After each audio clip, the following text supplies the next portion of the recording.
En este gran rubro de la toxicología forense, básicamente es un sinnúmero tremendo de lo que es tóxicos, o sea, considerado como venenos, ¿no? Sustancias, digamos, sumamente agresivas cuando toman contacto con el cuerpo, cuando se es ingerido, se es inyectado, etcétera, etcétera, ¿no? Hemos traído solamente algunos casos, si no nos haremos solamente todo el curso hay cursos especializados, subespecializados en lo que es toxicología. Aquí en medicina legal se trata de dar, digamos, tópicos precisos, representativos de determinada área, así como hemos hecho, por ejemplo, con pediatría forense, también con toxicología, con algunos temas que si nos explayaríamos, pues tenemos horas de horas hablando sobre el tema.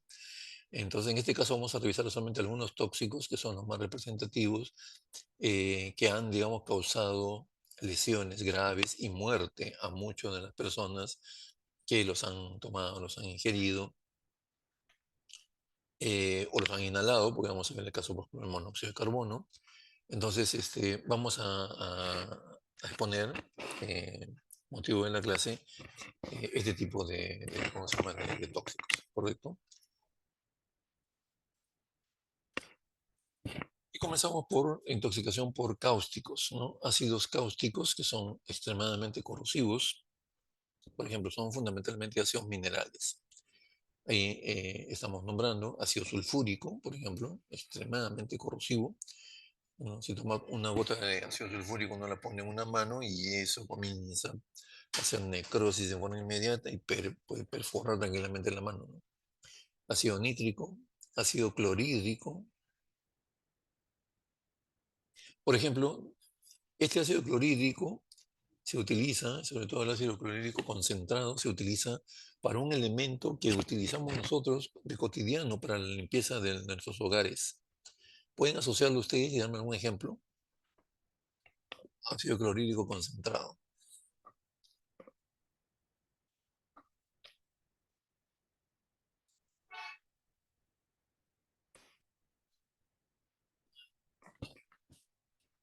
Es un elemento que se utiliza para la limpieza de los... Yo ayudo un poco más para que ya me den solamente el nombre, ¿no? Para los inodoros, por ejemplo, ¿no? O para, qué sé yo, a veces se utiliza algunos lo usan para ducha, pero esencialmente son para los wates, para los inodoros, ¿no? Y es vendido prácticamente de forma libre, pues ese es el gran problema de no se tiene control sobre esas sustancias, pues es que pueden ser utilizados. Esto se ve muy poco ya, pero hace algunos años eran utilizados con fines de autoeliminación, ¿no? Con fines de suicidarse. A ver, ¿tienen el nombre de ese ácido? Energía. No, la lejía no es un ácido, es un álcali.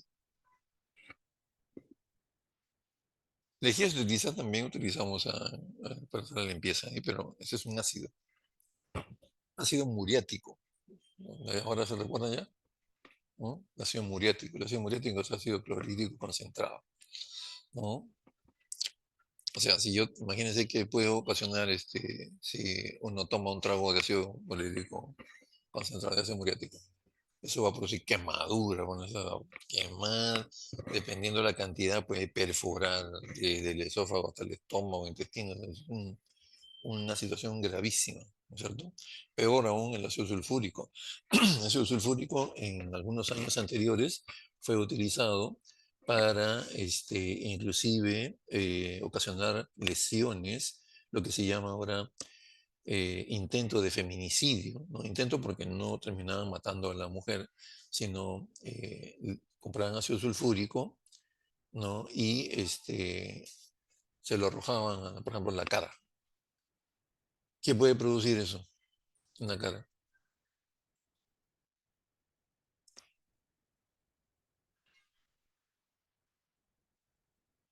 A ver, se arroja ácido sulfúrico, ¿qué puede ocurrir? Lo que decíamos en ese momento, ¿no? Produce corrosión, ¿no? Quemaduras, esa quemadura va a la necrosis y finalmente la figura que se conoce en medicina legal clínica, en la parte clínica, como desfiguración de rostro, ¿no? Entonces es la intención, ¿no?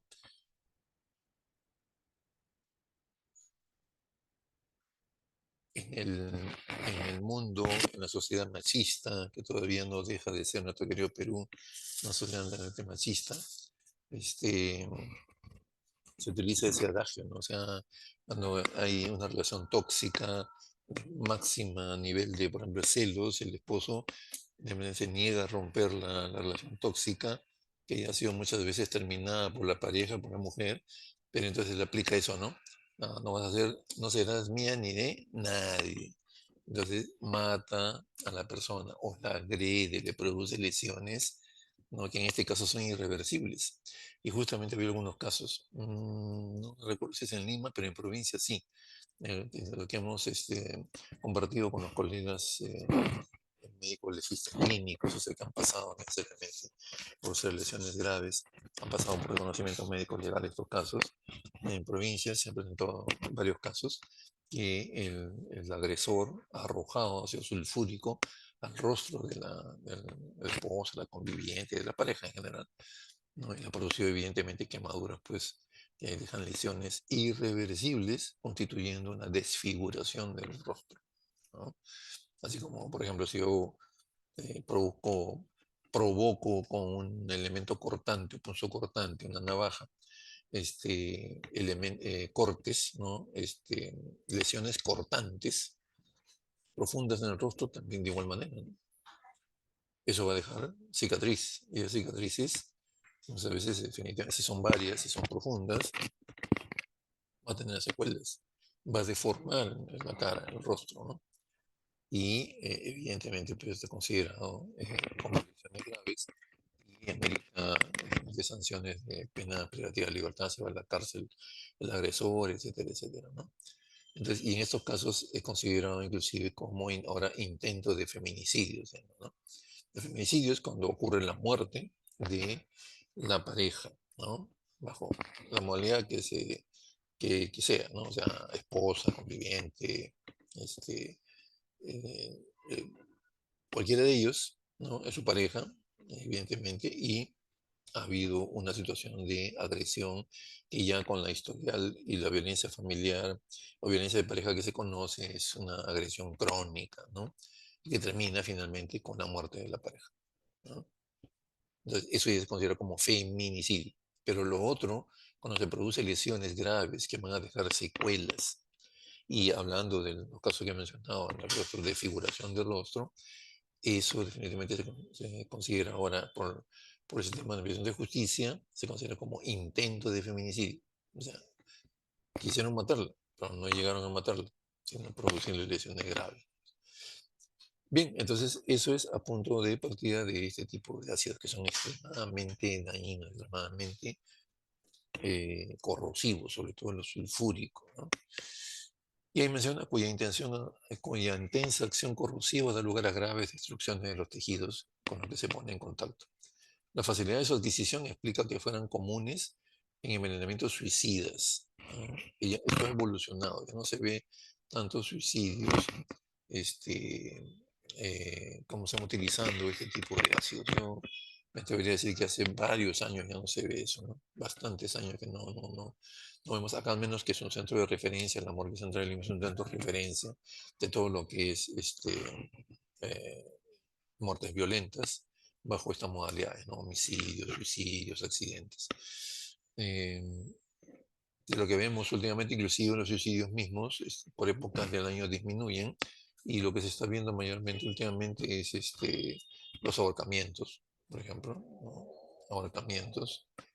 Eh, Hace poco vimos un caso de ingesta de carbámicos, ¿no? El famoso campeón, que también es un raticida, ¿no? Que produce, tomándolo, pues produce la muerte de la persona que lo ingiere, ¿no? Entonces, pero se ve muy poco ya últimamente. Los casos de suicidio que estaba refiriéndome, últimamente estamos viendo más que nada ahorcamientos, ¿no? O precipitaciones, ¿no? Recuerdan, hace unos meses hubo no sé si sería paciente se decía que era médico, que era residente, pero al final se quedó digamos, en dato incorrecto eso, ¿no? De una chica que se precipitó desde el piso 13, ¿no? O sea, 13 del Hospital Rebagliati, ¿no? Es un caso mediático que se vio, definitivamente murió bajo esa modalidad, ¿no? De precipitación al vacío. Traumatismos múltiples. Esa, esa es una de las, digamos, modalidades que también es elegida para el suicidio, ¿no? Ok.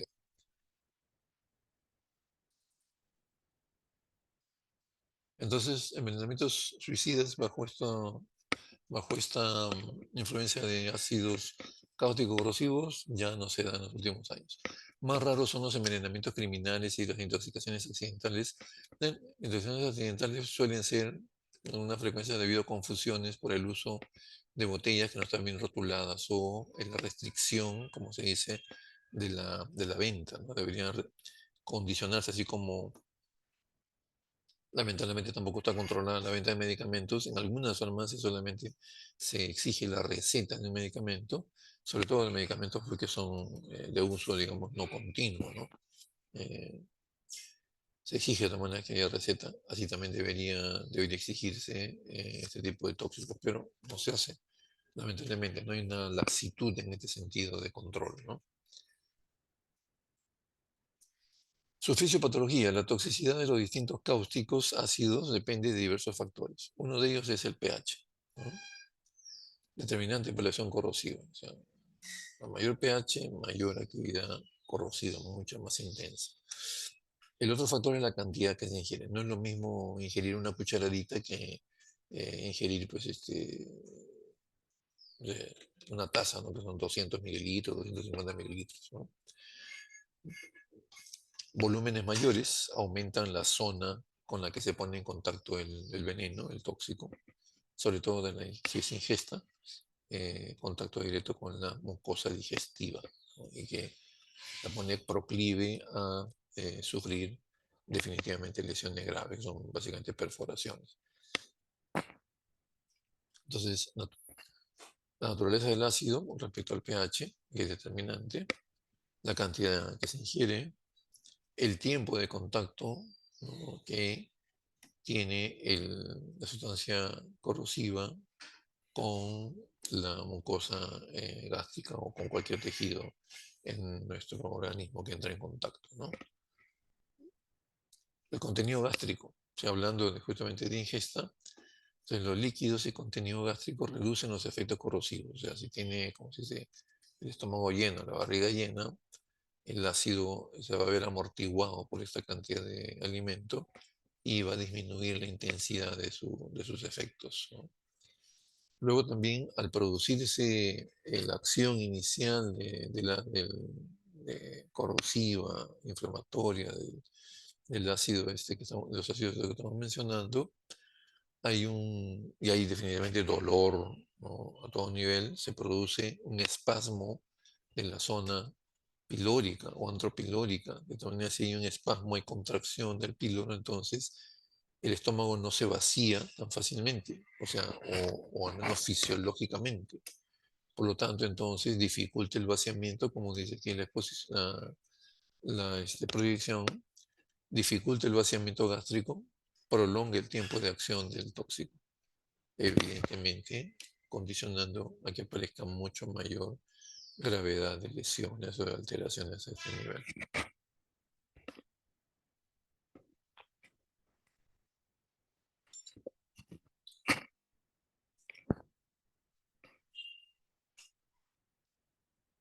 El mecanismo de acción es de índole química, básicamente. ¿En qué consiste? Coagula y deshidrata las proteínas de los tejidos, hísticas que se llaman, ¿no? Coagula y deshidrata las proteínas, dando lugar a una necrosis seca, ¿no? De la que resulta la formación de una escara, de una costra, ¿no? La escara formada limita la penetración ya del ácido, pero de todas maneras ya se produjo esta lesión, y reduce así el daño estructural histológico, pero de todas maneras ya hay una primera lesión que también es grave, ¿no? Entonces, en estos casos de ácidos cáusticos extremadamente corrosivos se produce coagulación y deshidratación de proteínas, hay formación de una necrosis seca que forma la escara, las características propias de estas sustancias. Lo que siente la persona que ingiere esto, definitivamente pues, es incomparable, ¿no? Desde el momento de la ingestión se inician dolores muy severos, siguen los vómitos alimenticios y hemorrágicos, por supuesto, porque desde el momento que está descendiendo el tóxico acá en el estómago, la actividad corrosiva implica daño de los vasos sanguíneos, la ruptura de vasos sanguíneos, mezcla de sangre que sale de los vasos sanguíneos dañados con los líquidos o los alimentos que se encuentren y evidentemente eso ocasiona también sensación nauseosa, ¿no? Y vómito.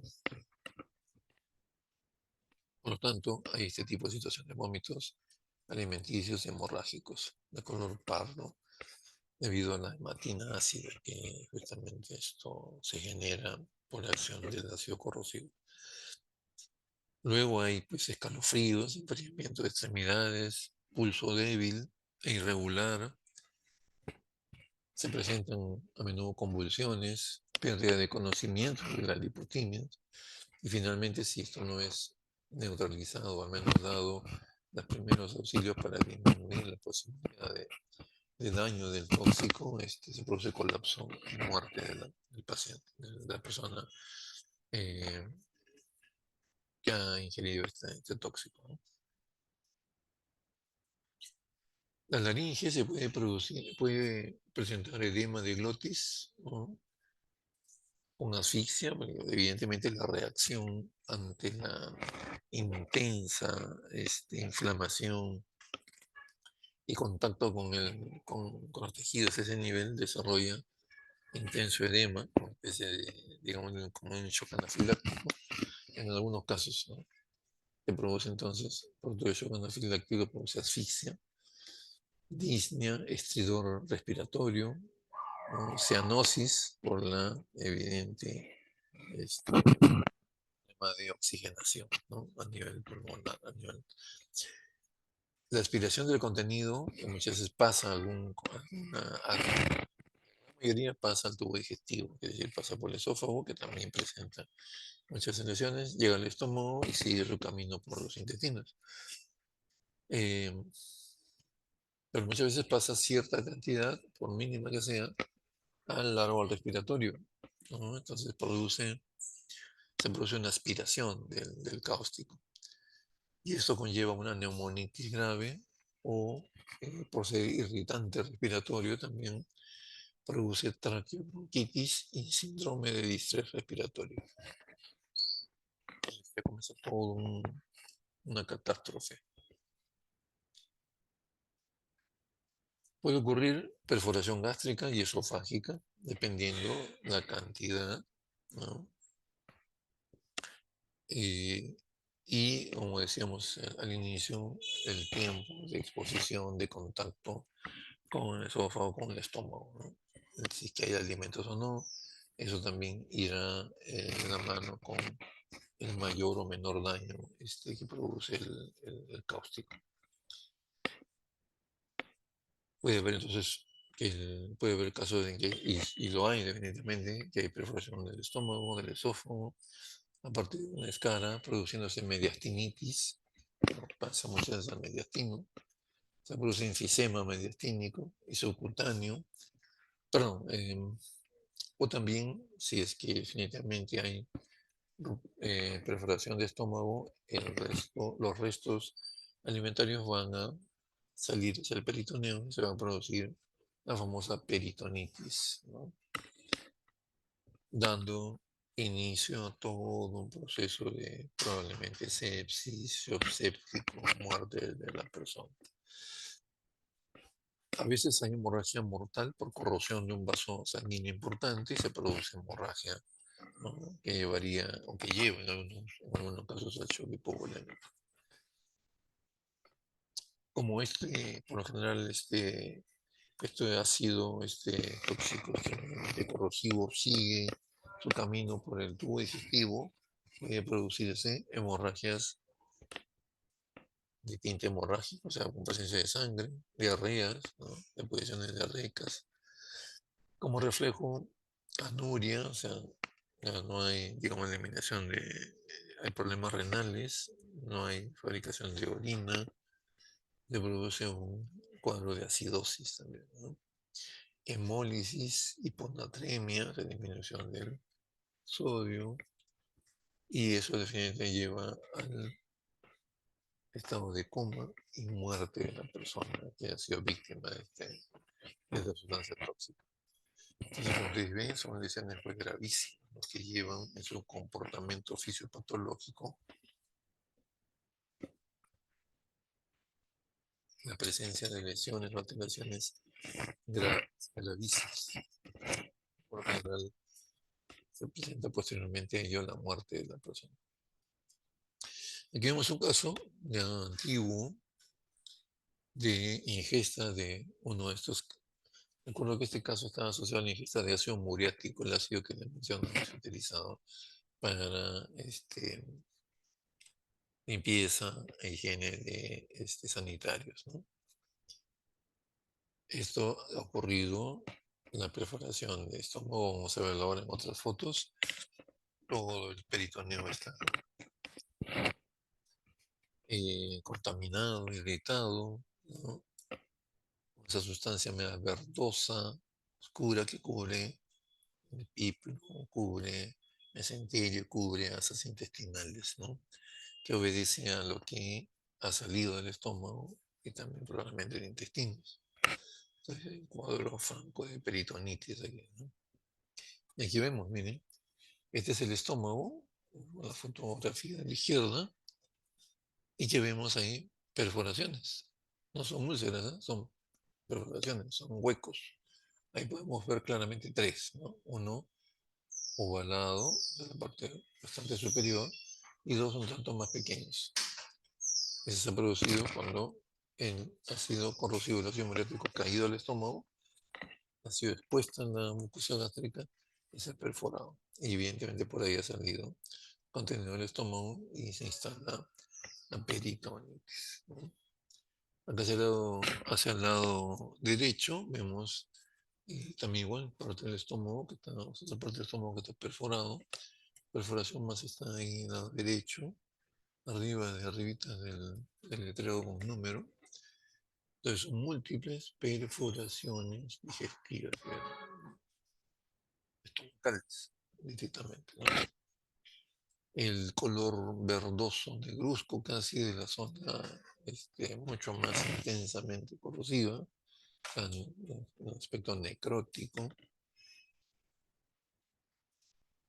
Sobrevivió un par de horas, creo me parece, en el hospital y como es una muerte, ¿qué tipo de muerte sería esta? A ver, ya con todo lo que hemos avanzado en el curso, ustedes están en capacidad de decir si es una muerte natural, una muerte accidental, una muerte súbita. ¿Qué tipo de muerte sería esta?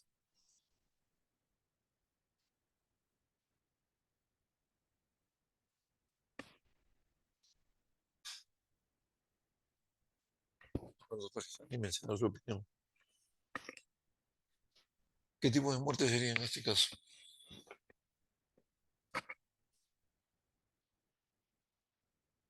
Una muerte violenta, ¿no es cierto? Una muerte violenta. Ha sido ingerido un ácido cáustico extremadamente corrosivo. Producto de ello, en pocas horas se ha presentado la muerte de la persona que ingirió. En este caso, se ha ingerido. Eso ya se dice después de la investigación. Nosotros nos informaron que había sido pues, un evento de tipo suicida, ¿no? Una profunda depresión, que se compra ácido muriático, se toma un buen trago de ácido muriático y comienzan ahí nomás en pocos minutos, pues, dolores, toda la sintomatología que hemos analizado, es llevada al hospital y realmente pasó menos de 2 horas, ¿no? Y falleció. Bueno, muerte violenta, se pone en conocimiento de la fiscalía, de la jurisdicción, la fiscalía dispone de la necropsia médico legal y eso es producto de lo que estamos viendo, ¿no? ¿Cómo se ve la anatomía patológica? O sea, si se toman fragmentos de este tipo de tejido, de perforación, etcétera, vamos a ver que pueden encontrarse escaras en forma de placas y rayas de placas, ¿no? Las escaras, como decíamos, es una escara que va a proteger, digamos, el tejido que está gruesa, que va a proteger el tejido que está subyacente a ella. Pero ya es una lesión definitivamente también grave, ¿no? Pequeñas líneas en las comisuras bucales, después de haber tomado la sustancia tóxica, porque, bueno, supongo que pues, debe ser también de gusto desagradable, ¿verdad? Queda ahí restos que quedan en la boca a nivel de comisuras, también hay problema ahí. Que pueden quedar en otras partes como el mentón, la parte inferior del maxilar, ¿no? En la cavidad bucal se aprecia tumefacción y escaras mucosas formando placas, ¿no? Producto de la acción violenta del tóxico.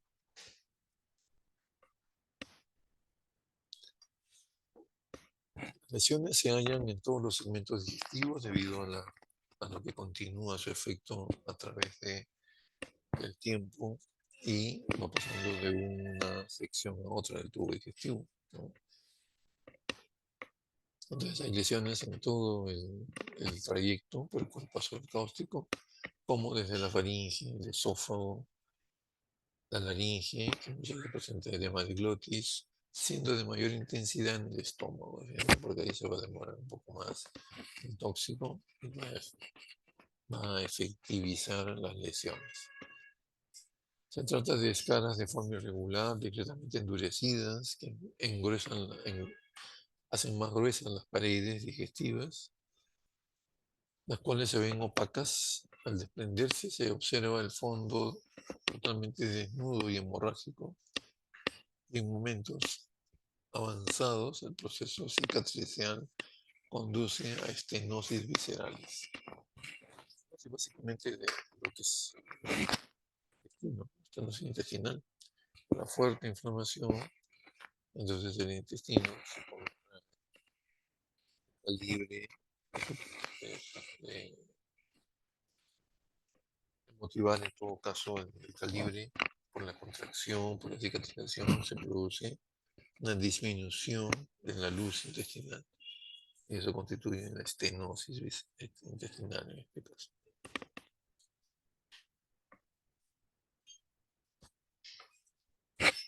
Entonces se crea una estenosis de tubo digestivo. Por eso es que hay que constantemente estar en revisión de este tipo de situaciones para prevenir las lesiones de este tipo que se puedan presentar, ¿no? Y garantizar que todo vaya quedando al menos sin este tipo de alteraciones que usualmente se presentan.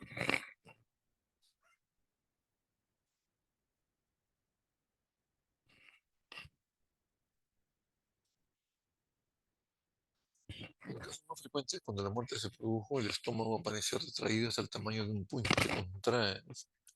En este caso no tanto, estaba ya un poco más distendido, ¿no? Pero en algunos casos se produce en la contracción, digamos, la parte muscular del estómago y termina muy contraído, hasta el tamaño de un puño, de paredes gruesas y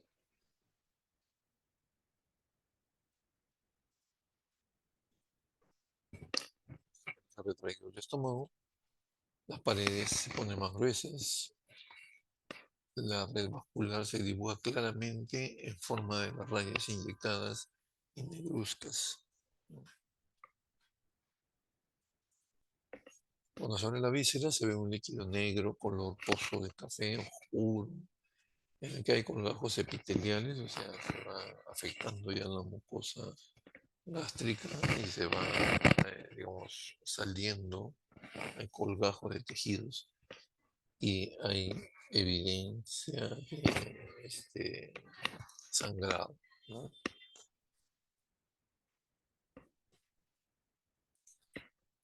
La mucosa es friable, la mucosa del estómago es friable, o sea que se deshace. Friabilidad significa que está totalmente ya transformándose, ¿no? Es el hígado está friable, ya no tiene esa consistencia que tiene normalmente antes de las 24 horas de fallecido, sino está ya, digamos, como gelatinoso, está en pulmones, también igual el cerebro, que es el que más rápidamente entra en liquefacción, también de igual manera, ¿no? Todo como si se desparramara. Entonces, eso se denomina justamente la situación de friabilidad. Entonces, los coágulos de sangre, la mucosa es friable y a veces hay perforación que da lugar a lesión del peritoneo. Como ya hemos visto, no solamente había una, sino varias perforaciones.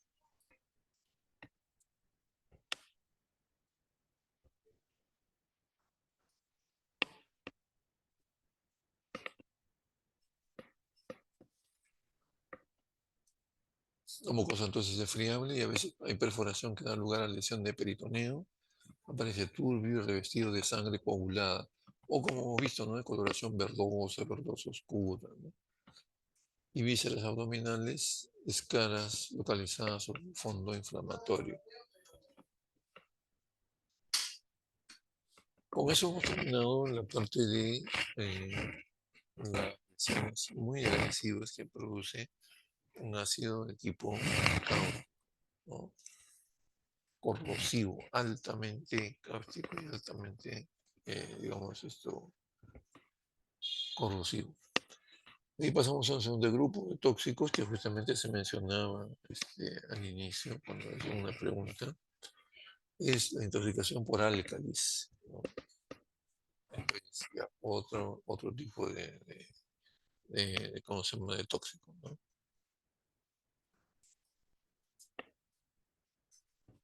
La etiología son los óxidos sódicos, potásicos y amónicos, llamados lejías, como decía la doctora que opinó en la primera parte, ¿no? Las sales básicas y los hipocloritos, esa es la denominación básicamente de lejía. Hipoclorito de sodio, básicamente, ¿no? Entonces,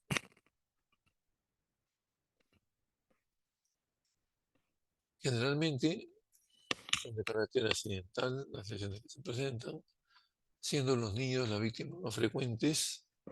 La intoxicación suicida se da con cierta frecuencia, pero ya, como les digo, es muy histórico, no se presenta ya en un, digamos, porcentaje valedero, si se quiere decir.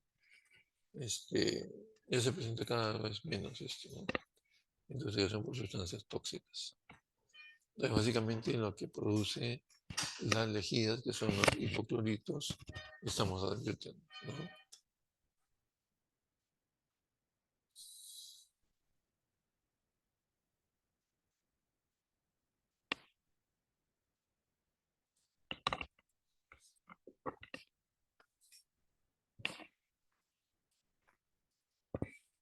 Muchas veces estas lejidas, como no son bien guardadas en casa, no son bien rotuladas los envases, se presta a que niños traviesos, siempre con la tendencia a averiguar qué existe en un lado, qué existe en el otro, siempre averiguando el porqué de las cosas y el cómo, o qué es lo que hay ahí en ese envase que no está debidamente advertido, que es peligroso.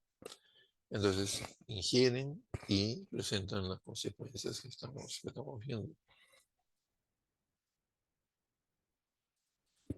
La fisiopatología, o sea, cómo actúa, como visto el ácido sulfúrico, que es el máximo representante de ácidos.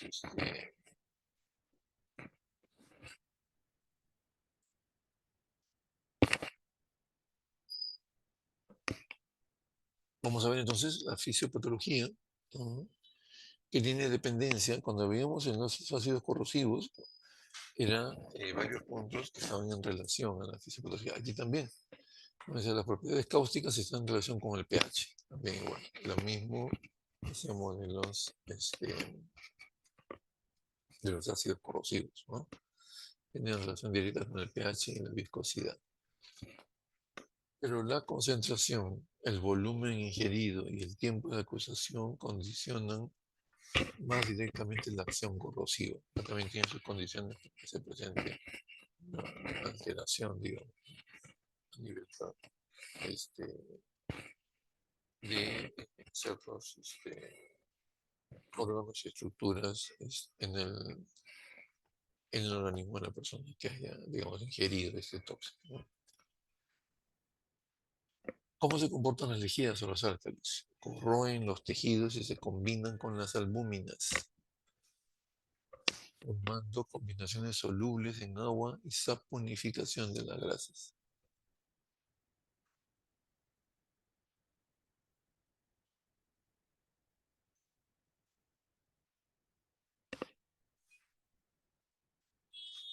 Bien, entonces,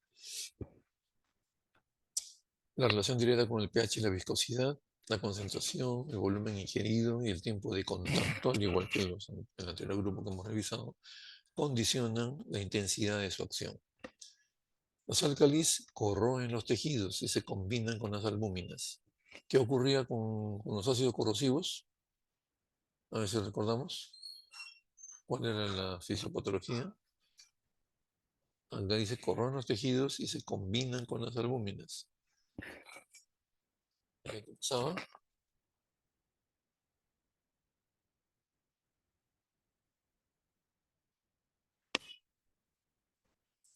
A ver, ¿recuerda? Lo que decía la posición era de que, perdón, era que coagulaban las proteínas, ¿no es cierto? Coagulaban las proteínas. Vamos a retroceder a la fisiopatología.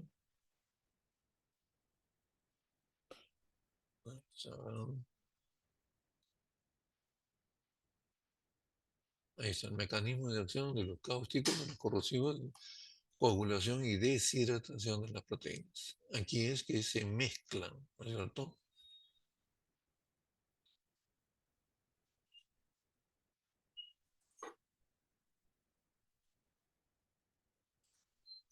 Los álcalis corroen los tejidos y se combinan con las albúminas, o sea, se combinan con la proteína. La albúmina es un tipo de proteína, ¿no? Se combinan con las proteínas. No, allá las coagulaban, acá no. En la deshidratada, acá se combinan. Y forman combinaciones solubles en agua y saponifican las grasas también. O sea, o sea, diferente comportamiento fisiopatológico. Esta acción ha sido denominada necrosis de licuefacción y conduce a la formación de escaras blandas. ¿Cómo era la escara que se formaba en caso de corrosivos? ¿Era blanda o era dura?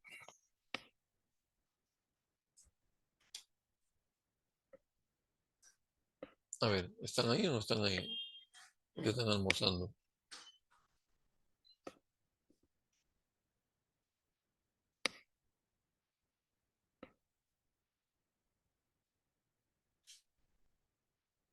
Entonces, la formación de escaras de aquí, en este caso las lejidas, de los alcalices es una escara blanda, untuosa y translúcida.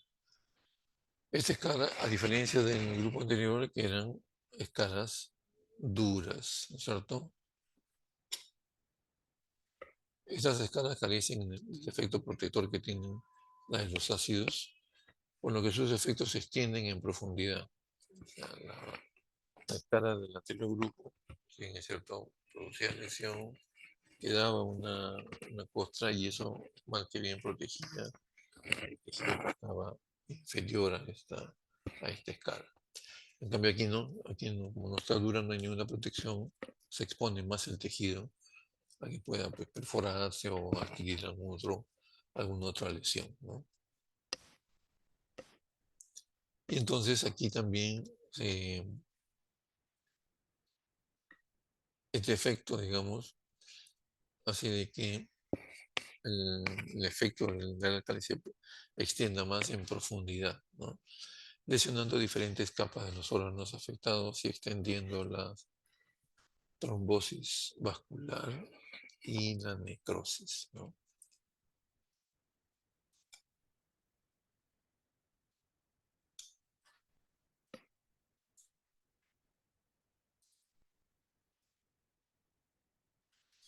La sintomatología, inmediatamente después de la ingestión, se experimenta igual que el grupo anterior, ácidos corrosivos, dolores agudos, sensación de quemadura, un poco tanto diferente los síntomas. Los labios y la lengua están blanquecinos y edematosos. La orofaringe parece fuertemente eritematosa y con ulceraciones.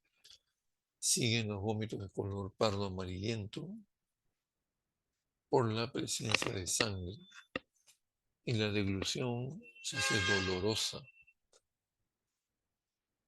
El motivo de eso es que hay abundante salivación también.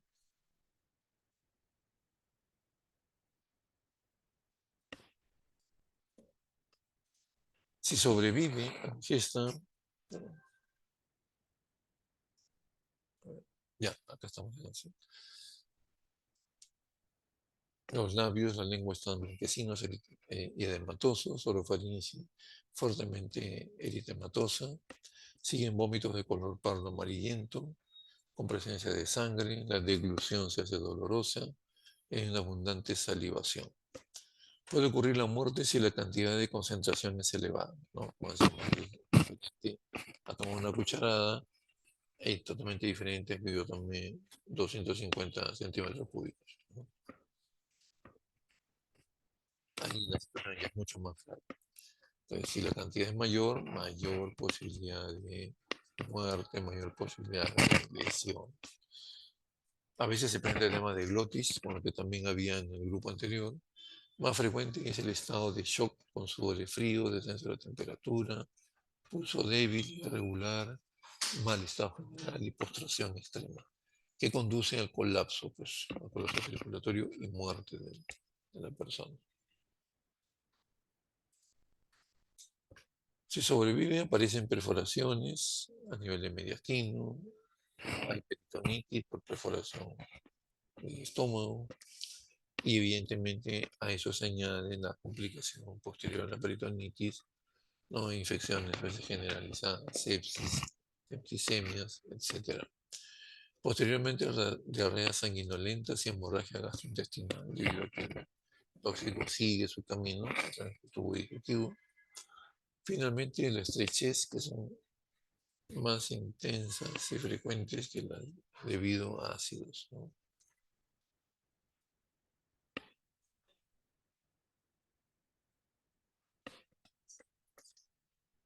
Las estrechez son más intensas, o sea, las estenosis son más extensas e intensas que las debido a ácidos corrosivos, ¿no? Entonces hay una mayor extensión y eso es un efecto, digamos, secundario a las lesiones iniciales de los álcalis, ¿no?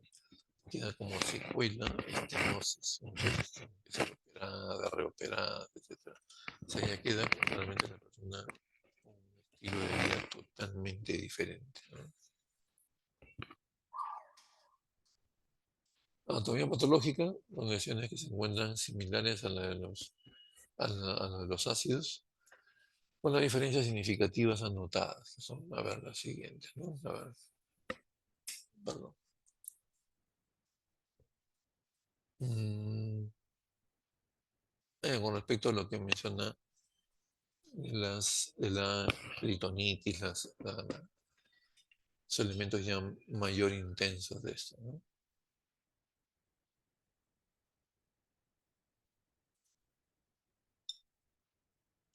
Y son, muchas de las lesiones son similares a la de los ácidos, ¿no?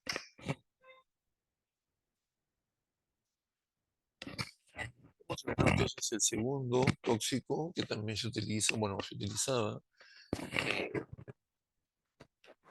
frecuente como acto, digamos, de intención suicida, y yo me encuentro la patología de las lesiones que se encuentran también en forma de reconocimiento anatómico e histopatólogo. Un elemento frecuente, ahora último sobre todo, aunque no están ocurriendo muchas muertes, por ejemplo, incendios, los últimos incendios muy grandes que han habido, sobre todo acá en cerca de Lima, es básicamente de cuestiones de elementos materiales, ¿no? No ha habido daños personales. Y si los ha habido, han sido realmente relativamente leves o moderados, ¿no? Es el lo que se genera en un gran incendio, en todo, digamos, en toda combustión se genera mayor o menor porcentaje de monóxido de carbono. Monóxido de carbono, vamos a ver qué es lo que contiene y por qué produce, digamos, lesiones, perdón, afectan gravemente a la persona, que en su gran mayoría, si es inhalado pues, en forma masiva, lleva a la muerte a la persona. La etiología, el monóxido de carbono es un gas incoloro, inodoro, al estado puro, aunque en mezcla con otros gases puede tener un olor característico, ¿no? Existen tres fuentes de producción. ¿Qué olor característico tiene el monóxido de carbono? Es muy singular, peculiar. A veces le tendría que uno poner realmente para poder escribirlo, ¿no? Pensar y repensar una serie de veces. Pero evidentemente todos hemos respirado pues, humo producto de la combustión y es totalmente cierto de que, digamos, se produce pues, efectos dañinos en todas las vías respiratorias y ese humo, vamos a ver, que en la concentración que tiene monóxido de carbono es letal para la persona, ¿no? Perdón, existen tres fuentes de producción de monóxido de carbono: combustiones incompletas de materia orgánica, ¿no? Como son las combustiones de sólidos, madera, leña, carbón mineral, vegetal, etcétera. Bueno, elementos sintéticos últimamente que se ven muy a menudo en los grandes incendios que han sido tratados últimamente.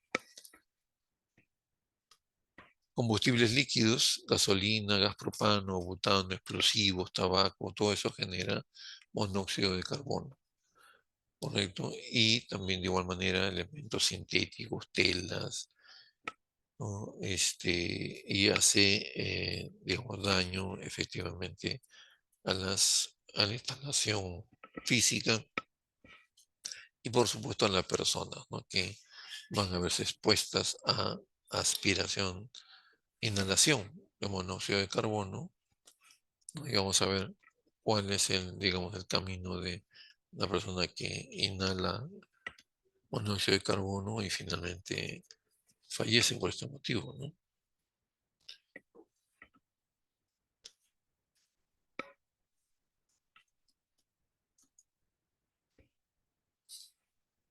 Ya, en poblaciones en que tienen a la mano o tienen producto de carbón, carbón de hulla, que es un carbón de tipo mineral, producto de su combustión o del procesamiento de este tipo de elemento, es que se produce, digamos, también producción de monóxido de carbono.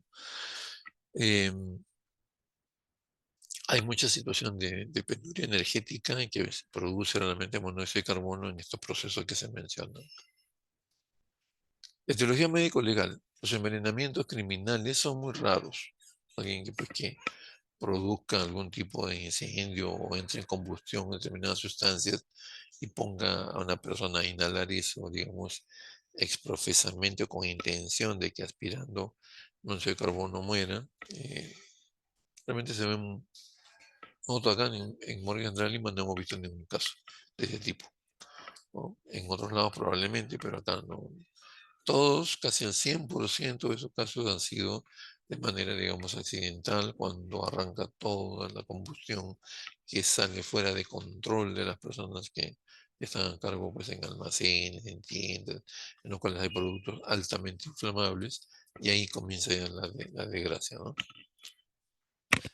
Entonces, el envenenamiento criminal es raros, habiéndose usado en las primeras etapas en los campos de concentración nazi, ¿recuerdan? ¿No? O sea, pero demoraba muchas veces digamos, la muerte de la persona. Eso fue abandonado ya como técnica de exterminio.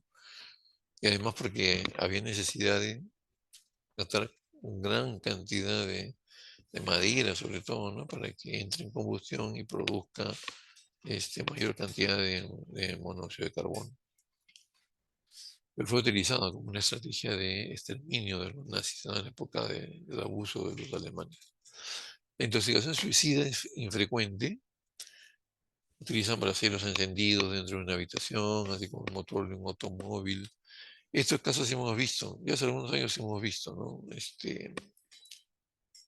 Un caso de suicidio de una pareja que tenía su automóvil, tenía su casa, pues, su automóvil estaba dentro del carport y han comprado un tubo de PVC conectado desde el tubo del escape, han puesto el tubo directamente conectado a la parte de la zona delantera que es del- del motor del automóvil, ¿no? Perdón, perdón. La conexión es tubo de escape, han conectado ahí y el otro extremo del tubo iba por las ventanillas posterior, que ha sido derecha del carro, ¿no? Se han cerrado todas las otras ventanillas y encendieron el carro, pasó toda la noche ahí y ya no despertaron, ¿no? Porque el ambiente de por sí cerrado en el carport. Y aquí, carro encendido está constantemente produciendo un consumo de gasolina. Y la gasolina produce monóxido de carbono. Y ese monóxido de carbono, ¿no? Lo concentras más aún a través de un tubo de PVC y es llevado hacia el interior del automóvil. Entonces, esta pareja estaba inhalando monóxido de carbono y ya no despertaron. Al día siguiente los encontraron fuertemente muertos, ¿no? Esa es una de las, digamos, de las modalidades de tipo suicida. ¿Ok? Y las otras variantes que estamos viendo acá, la utilización de braseros encendidos, aunque ya es ahora un poco menos esa posibilidad. El motor de un automóvil encendido dentro de un recinto cerrado, que es el ejemplo que les estaba mencionando.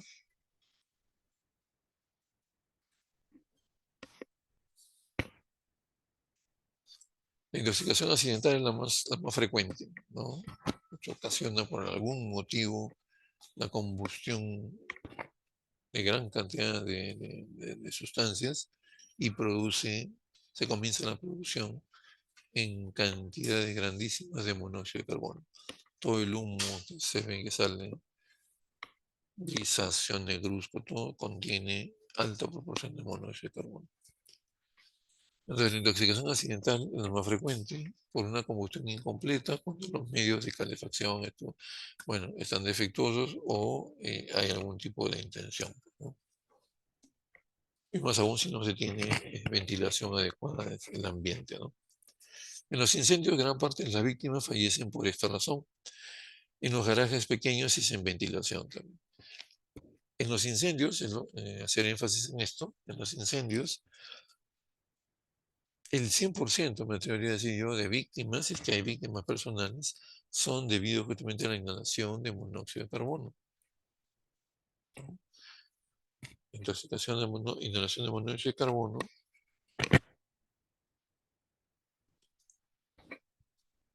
en grandes cantidades va a producir asfixia por este motivo y muerte de la persona. Muchas veces posteriormente el fuego es tan intenso que llega las, las llamas, las lenguas de fuego llegan hasta la persona ya fallecida por asfixia debido a la inhalación de monóxido de carbono y las queman, los carbonizan. Pero eso no quiere decir que hayan muerto por carbonización, ¿no? Sino han muerto por inhalación de monóxido de carbono que finalmente se puede descubrir en la necropsia médico-legal. ¿Ok?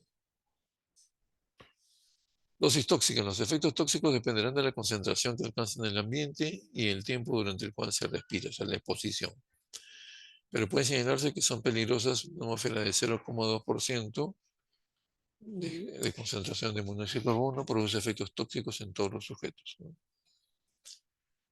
Efectos que llegan a ser mortales con concentraciones superiores al 1% y que las condiciones individuales del sujeto aumentan la peligrosidad del monóxido de carbono, como son personas de avanzada edad, estadio de agotamiento, ciertas enfermedades sanguíneas, circulatorias y pulmonares, a veces no ingesta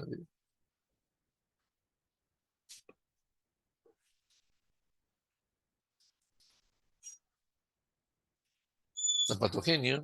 El monóxido de carbono es un veneno sanguíneo que actúa combinándose con hemoglobina, ¿no? Y tiene una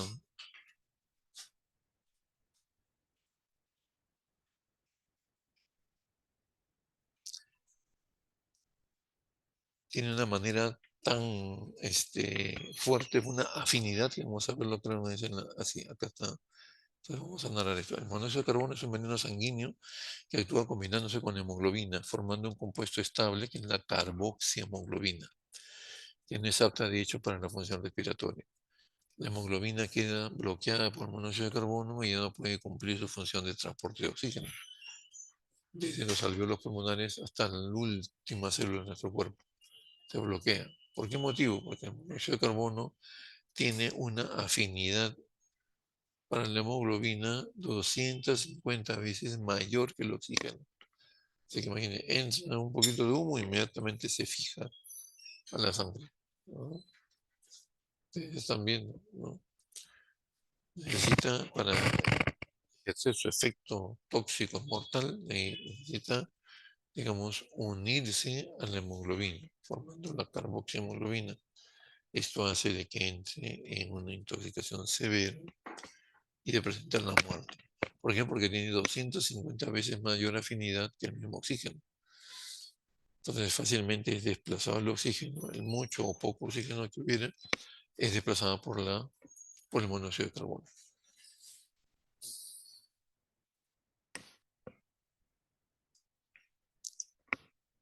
Bien. La acción del monóxido de carbono da lugar a una asfixia oxipriva, o sea, no hay oxígeno, establecida de manera brusca. El sistema nervioso es el primero en causar sus efectos, acusar sus efectos, y el que mayormente sufre al principio de manera funcional y se puede revertir, y luego con focos de necrobiosis que explican las secuelas permanentes también. Cuanto mayor sea la exposición, con mayor seguridad que va a presentar secuelas, ¿no?, posteriores.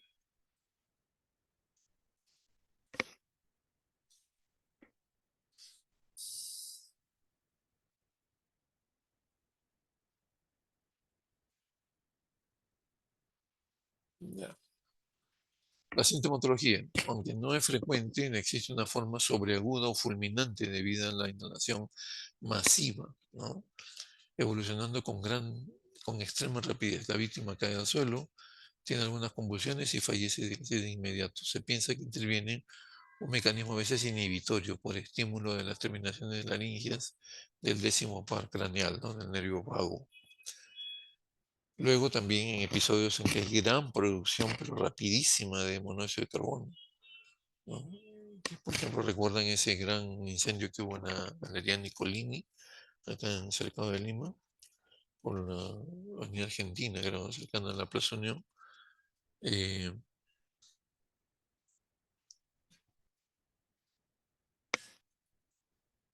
un par de jóvenes en ese incendio se encontraban también casi cerrados, encerrados, ¿no? Se descubrió que era como una modalidad de esclavitud, ¿no? Se encerraron con candado y todo en un container, y con unas juguetas, había unas ventanitas ahí para que ventile. Entonces se genera todo, ingresa gran cantidad de humo, con monóxido de carbono, y ellos pues han muerto así en pocos minutos, ¿no? Se han tenido una intoxicación aguda, sobreaguda, y se da todas las evoluciones que estamos mencionando, y fallece la persona, ¿no? En los casos comunes, la evolución es más lenta y se observan tres periodos. Cuando no hay, digamos, gran volumen de humo en incendios que son leves o moderados, ¿no?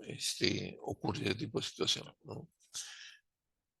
Se presentan tres periodos en este caso que no son, digamos,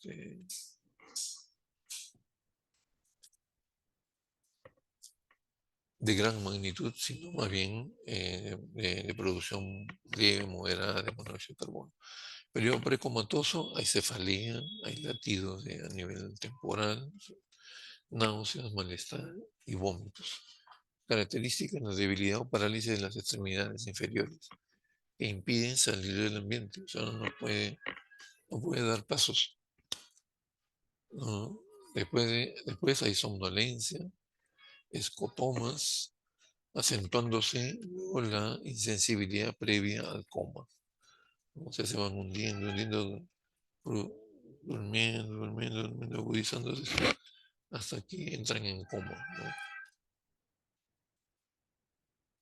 El periodo comatoso ya viene posteriormente, evoluciona en un coma profundo, con abolición total de reflejos y una respiración débil o con pausas. Puede haber convulsiones y midriasis también, ¿no? Acentuada, marcada.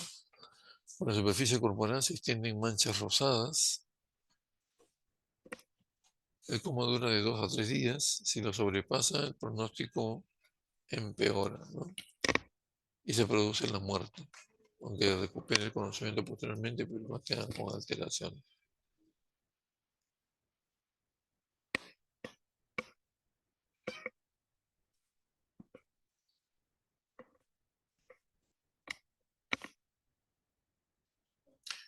El periodo postcomatoso, si sobrevive, la persona va recuperándose poco a poco. Hay cefalgias, confusión mental, hay periodos de amnesia, debilidad muscular, fatiga. No es raro tener secuelas de piel, pulmones, neuritis periférica y centrales, alteraciones psíquicas y endocrinas también. Es un cúmulo de secuelas que puede dejar la intoxicación por monóxido de carbono, ¿no? Anatomía patológica, en el examen externo del cadáver llama la atención la coloración rosada intensa en la piel. Las livideces muy extensas tienen igualmente una coloración más viva, un rojo cereza, o algunos dicen un rojo carmín, es producto de inhalación de monóxido de carbono. Eso hace de que se caracterice este tipo de situaciones, ¿no? Que uno reconozca por vez primera, que uno ve esa intensidad tan marcada de la sangre, va a decir, ah, esta sangre tiene monóxido de carbono en grandes cantidades.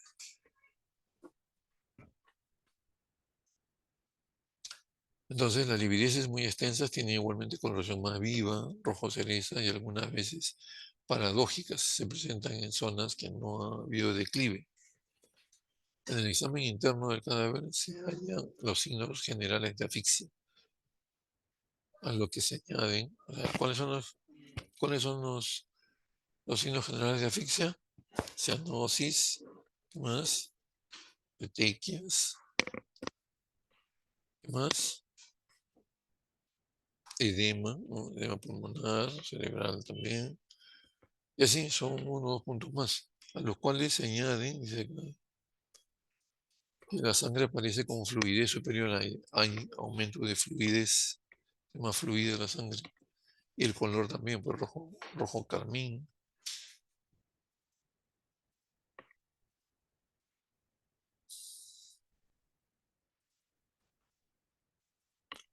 Se aprecian mucosas también ocular y bucal en las mucosas digestivas, así como también en los demás tejidos, tanto más cuanto más vascular sea el órgano, ¿no? O sea, por ejemplo, el hígado, los riñones, el mismo pulmón se ve ya no de color rosadito, sino rojo, pero una intensidad de color única.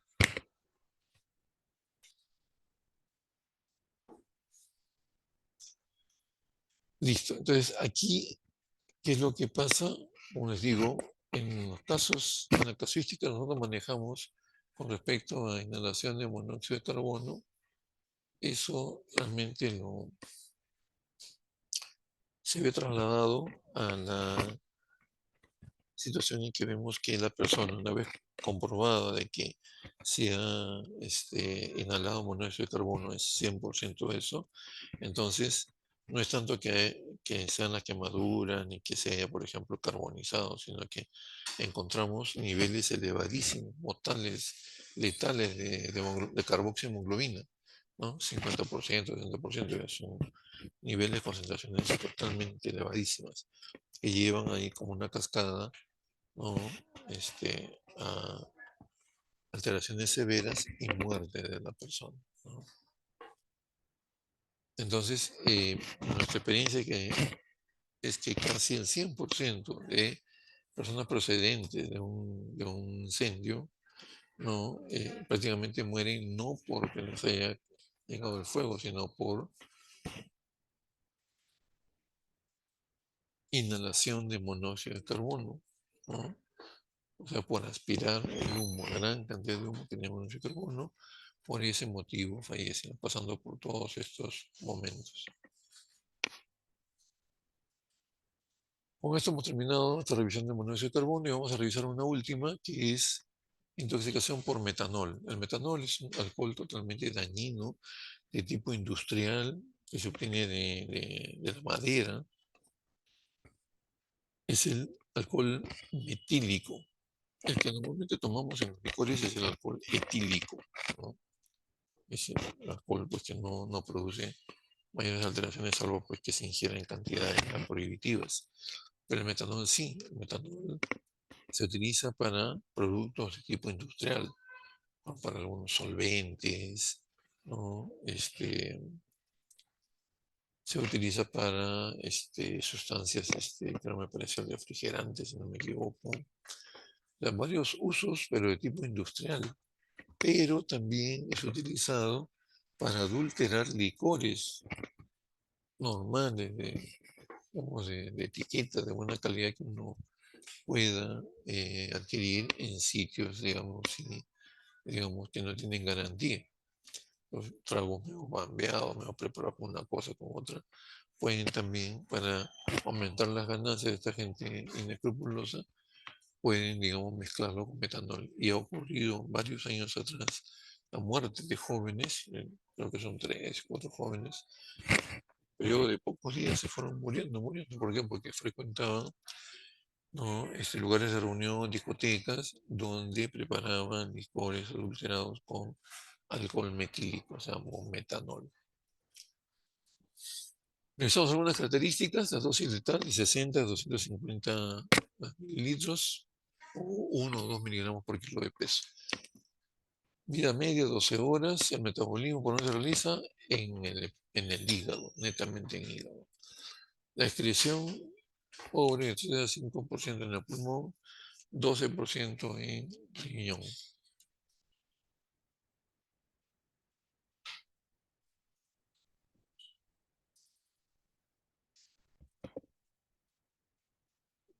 A ver, vamos por otro ya.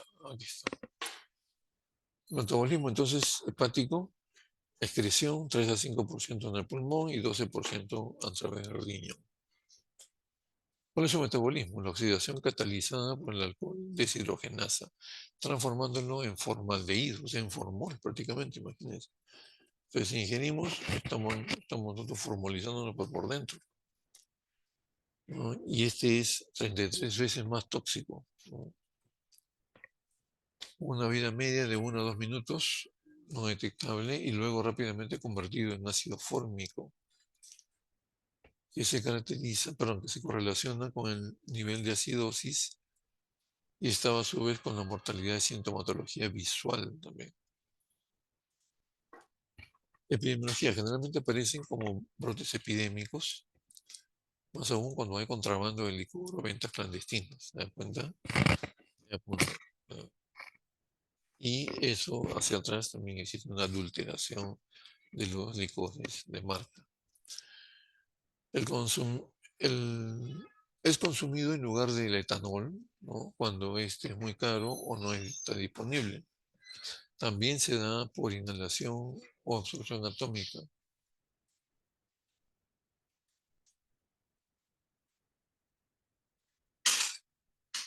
Bien, entonces, cuando ocurre esto, está exponiéndose a la persona evidentemente a todas las consecuencias, ¿no? También puede darse el contacto con el metanol a través de inhalación o absorción cutánea cuando se superan los límites de exposición, ¿no? Esto sí es un hecho probablemente tipo accidental, ¿no? La parte clínica, ¿cómo progresa en este nivel? La agudeza visual se disminuye, entonces se concentra el metanol a nivel del humor vítreo. Entonces el humor vítreo en necropsias, cuando se tiene sospecha o claros indicios que una persona ha muerto por efecto del alcohol metílico, hay que sacar un morvitrio y mandarlo a toxicología. Ahí nos damos sorpresas de que ya está, digamos, en ese sentido, una concentración totalmente fuera de lo normal y que ha contribuido a la muerte de la persona. Se puede encontrar inicialmente hiperemia del disco óptico y borramiento en los bordes por edema. Eso, digamos, la visión se trastorna por completo. Nistagmus vertical y rotatorio, poca o ninguna respuesta pupilar, acompañada de palidez de la papila, lo cual representa un signo de mal pronóstico, con progresión a ceguera permanente. O sea, puede llegar a producir la ceguera permanente.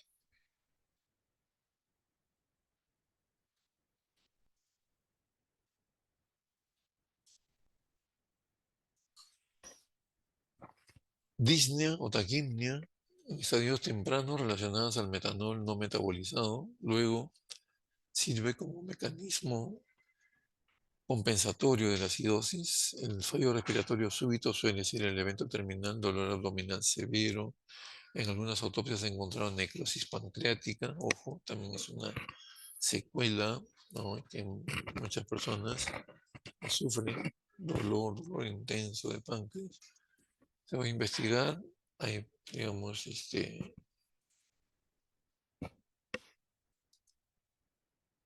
entonces, ahí todo lo que se investiga, se reúnen indicios, elementos como para poder, digamos, encontrar el origen de esta intoxicación. Y por lo general se tiene que es la ingesta, pues, de este tipo de situaciones, de licores adulterados muchas veces, ¿no? Entonces, y en algunos casos producen necrosis pancreática. Hay anorexia, náuseas, vómitos. Su ausencia no descarta la ingestión, ¿no?, de cantidades tóxicas de metanol. Hay que hacer todas las indagaciones posibles para detectarlo también.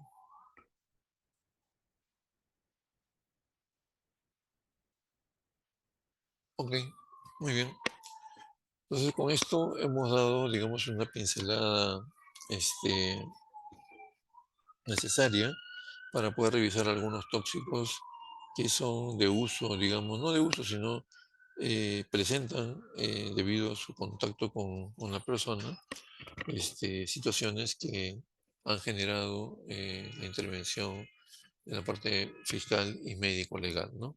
Con lesiones muchas veces terribles, como hemos visto los ácidos cáusticos, y la exposición, por ejemplo, del humo en los grandes incendios, con muerte subsecuente, y el alcohol de manera que muchas veces ha sido utilizado por personas que evidentemente no conocían su gravedad y han fallecido, ¿no? Entonces, a tener cuidado, ¿no? Los licores que uno consuma, que sean, pues, originales, que no sean dañinos o que no hayan tenido posibilidades de adulteración. ¿Alguna pregunta hasta aquí?